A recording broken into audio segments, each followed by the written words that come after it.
तो 4 दशक का जहर अब साफ होने की राह पर है। धार में पीतमपुर पहुंच चुका है यूनियन कार्बाइड का कचरा। सुबह 4:23 पर यह कचरा, जहरीला कचरा, भोपाल से पीतमपुर पहुंचा। 337 मीट्रिक टन कचरा 12 सुरक्षित ट्रकों के माध्यम से इसको ले जाया गया, कड़े सुरक्षा पहरे के बीच। तो 337 टन कचरा, कार्बाइड का कचरा, जो कि सुबह 4:23 पर पहुंचा। जहरीला कचरा भोपाल से पीतमपुर, 337 मीट्रिक टन कचरा 12 सुरक्षित ट्रकों के माध्यम से इस कचरे को ले जाया गया। बता दें आपको कि यहां पर पीतमपुर में इस कचरे को नष्ट किया जाएगा। इस दौरान सुरक्षा के कड़े इंतजाम भी देखने को मिले। पुलिस ने पूरे इलाके को छावनी में तब्दील कर दिया था। धार से देखिए हमारे सहयोगी साबिर खान की ये रिपोर्ट।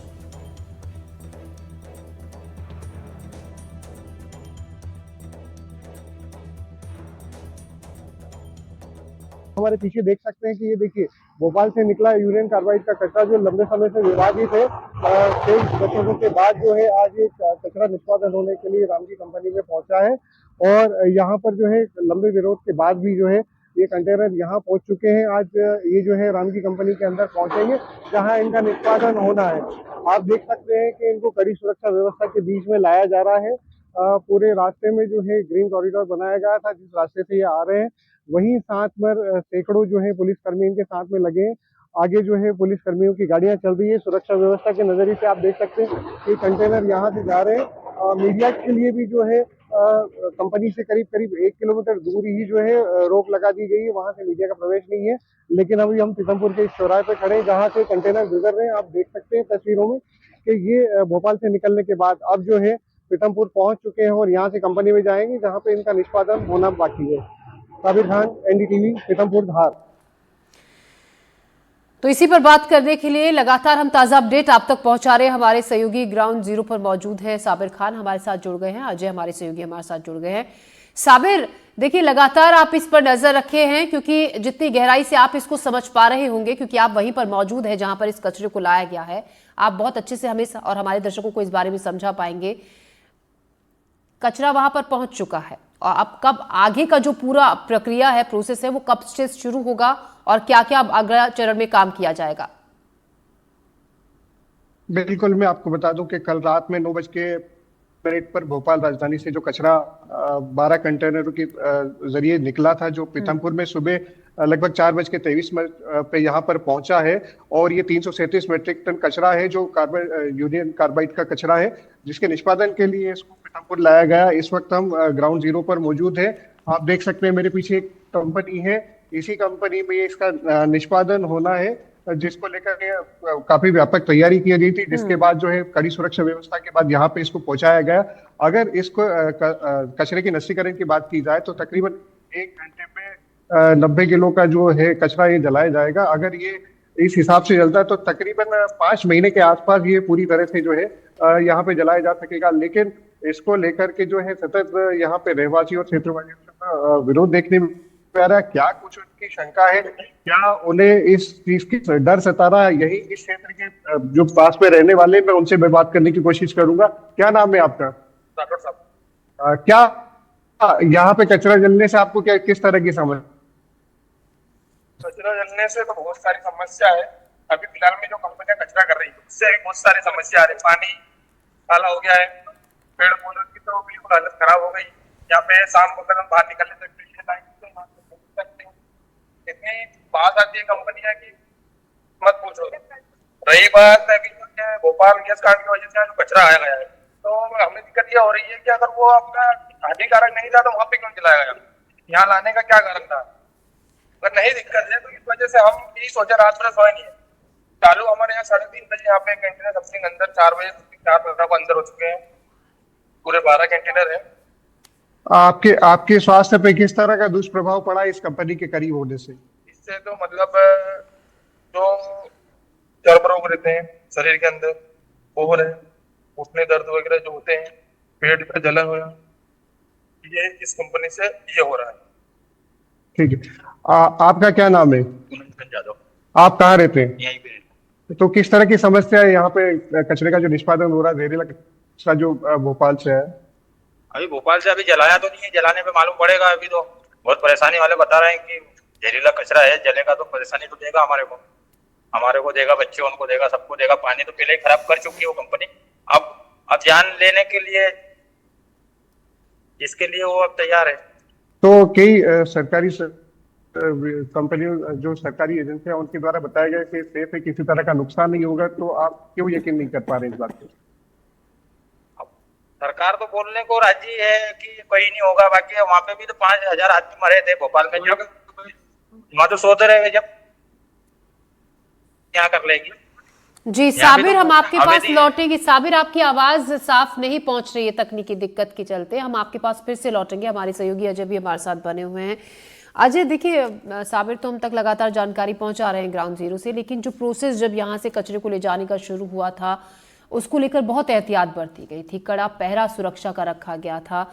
हम चरण दर चरण आपसे जानना चाहेंगे किस किस तरीके से, कितने लंबे वक्त से तैयारियां की जा रही थी और कितना लंबा ये प्रोसेस था, इतने भारी मात्रा में इतने हैवी कचरे को यहां से पीथमपुर ले जाना। देखिए, पिछले कई महीनों से ये प्रोसेस चल रहा था। पिछले कई महीनों पहले ही जब कोर्ट के द्वारा कहा गया कि इस तरीके से कचरे का निष्पादन होना है और कचरा जलाया जाना है और पीतमपुर में जलेगा, तो कोर्ट ने ही इस पूरे मामले में मोहर लगाई थी। उसके बाद ये प्रोसेस तय माना जा रहा था। अब पीतमपुर में इसी लिहाज से क्योंकि तमाम इंडस्ट्रीज के संसाधन और बेहद उन्नत औद्योगिक क्षेत्र के तौर पर पीतमपुर को पहचाना जाता है, तो वहाँ की इंडस्ट्री में वो तमाम संसाधन मौजूद हैं, वो व्यवस्थाएं हैं जिस तरीके की कचरे का बेहतर तरीके से निष्पादन कर सकती हैं और जो पोल्यूशन कंट्रोल बोर्ड के तमाम मानक स्तरों पर खरी उतरती हैं। तो ये तमाम बातें हैं। दूसरी ओर इंडस्ट्री, तमाम लोगों के अपने सवाल थे, मैं सुन रहा था साबिर की बात। मध्य प्रदेश के दूसरे भी और इंडस्ट्रियल एरिया हो सकते थे, लेकिन जितना उन्नत क्षेत्र, औद्योगिक क्षेत्र के तौर पर पीतमपुर के इंडस्ट्रीज को माना जाता है, उतनी कहीं और दूसरे स्थान पर नहीं है। एक बड़ा इंडस्ट्रियल एरिया का हब है मध्य प्रदेश का पीतमपुर, और वहां पर कई इंडस्ट्रीज हैं। यही कारण है कि इस भोपाल के जहरीले कचरे का जो निष्पादन है, उसको निष्पादन को लेकर तमाम एजेंसीज ना सिर्फ लंबे अरसे से उसी इंडस्ट्री जो पहाड़ी पर स्थित है पीतमपुर में, जहाँ पे एक कचरा रात को पहुंचा, सुबह पहुंचा, माफ कीजिएगा, 4:45 बजे के आसपास का वक्त था जब ये कचरा वहां पर अंदर फैक्ट्री के अंदर दाखिल हुए कंटेनर पूरे, और रिपोर्ट की गई सुबह ठीक 5 बजे राज्य सरकार को कि ये कचरा जो है पूरी तरीके से व्यवस्थित तरीके से कंटेनर में पहुंच चुका है यहाँ, और अब उसके निष्पादन का काम जो है वो शुरू होगा। तमाम अधिकारी पोल्यूशन कंट्रोल बोर्ड के, राज्य सरकार के, दूसरे जब भी कचरे का निष्पादन होगा, डे बाई डे जो है उसकी मॉनिटरिंग करेंगे। किस तरीके से होगा इसको इसकी प्रोसेस को बहुत ही साइंटिफिक तरीके से इम्प्लीमेंट किया जा रहा है। सरकार के स्तर पर यही बातें की जा रही हैं। लोगों की अपनी चिंताएं जरूर हैं कि यदि यदि ये कचरा वहां भी यदि ये कचरे से नुकसान नहीं होना है तो ये भोपाल या आसपास के किसी भी इलाके में किसी भी फैक्ट्री में जलाया जा सकता था, पीतमपुर को क्यों चुना गया? ये लोगों के अपने वाजिब सवाल हैं, लेकिन उनको ये जानना होगा कि मध्य प्रदेश के सबसे बेहतरीन और उन्नत इंडस्ट्रियल एरिया के तौर पर पीतमपुर को पहचाना जाता है, और वहां की इंडस्ट्रीज में जो संसाधन मौजूद है वो कहीं और दूसरी इंडस्ट्रीज में नहीं मौजूद है। यही कारण है कि उस कचरे को वहां जलाया जा रहा है। दूसरी ओर यदि बात करूं तो पीतमपुर, भोपाल से जब ये कचरा कल 9 बजे के बाद निकला था, तो तमाम उन रूट्स पर ना सिर्फ ग्रीन कॉरिडोर बनाया गया था, बल्कि ट्रैफिक को रोका गया था।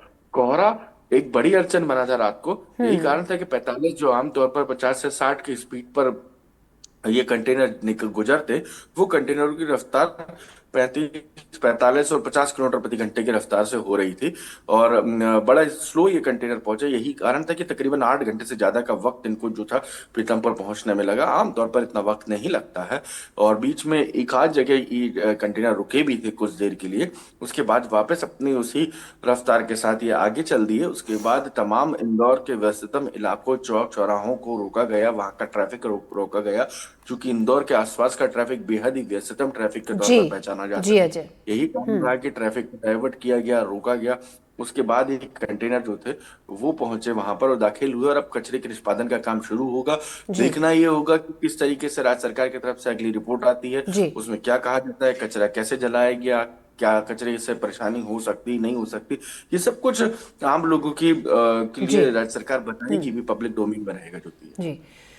साबिर, सिलसिलेवार तरीके से जिस तरीके से अजय ने अभी बताया कि क्या प्रोसेस कचरे को वहां तक पहुंचाने में रहा, अब सभी की नजरें पीतमपुर के उस इंडस्ट्रियल एरिया पे है जहां पर इस कचरे को नष्ट किया जाना है। और अजय जैसा बता रहे हैं कि वहीं पर संसाधन मौजूद है, इसीलिए उसी जगह को तय किया गया कि वहां पर कचरे को नष्ट किया जाएगा। जिन लोगों से आप बातचीत कर रहे थे, मॉर्निंग वॉक के लिए उधर की साइड आए हैं या कौतूहलवश वहां पर लोग पहुंचे हैं कि कचरा वहां पहुंच चुका है, अब आगे क्या हो रहा है ये जानने के लिए, इन बातों को करने के लिए करते हुए लोग आपको वहां पर नजर आ रहे हैं? किस तरीके का वहां पर चहल पहल मूवमेंट आपको नजर आ रही है इस वक्त? बिल्कुल ज्योति जी, मैं आपको बता दूं कि ये जहाँ पे मॉर्निंग वॉक ये चहल पहल के नहीं आए थे, क्योंकि इस क्षेत्र में मैं आपको बताना चाहूंगा कि ये इस तरफ इंडस्ट्री है और इसके ठीक सामने जो है यहाँ पे ये रेवासी क्षेत्र है जहाँ पे इनके घर बने हुए हैं, जी। जहाँ पे इनका खेती पानी और ये देखिए पशु और ये सब जो है ये रहवासी यहीं के जी क्षेत्र के जी हैं, जी। जिनके साथ हम बात कर रहे थे। एक बार फिर इनसे बात करने की कोशिश जी करेंगे। मैं आपको बता दूं कि ये सरकार के द्वारा जितनी भी इनको इन्फॉर्मेशन दी गई, जितना भी इनको बताया गया, ये उससे संतुष्ट नहीं है, क्योंकि ये कंपनी पहले से यहाँ पे जो है कचरे का निष्पादन करती आ रही है, तो इसकी वजह से इस क्षेत्र का जो पानी दूषित हुआ है और यहाँ जी। के जो रहवासी है उनको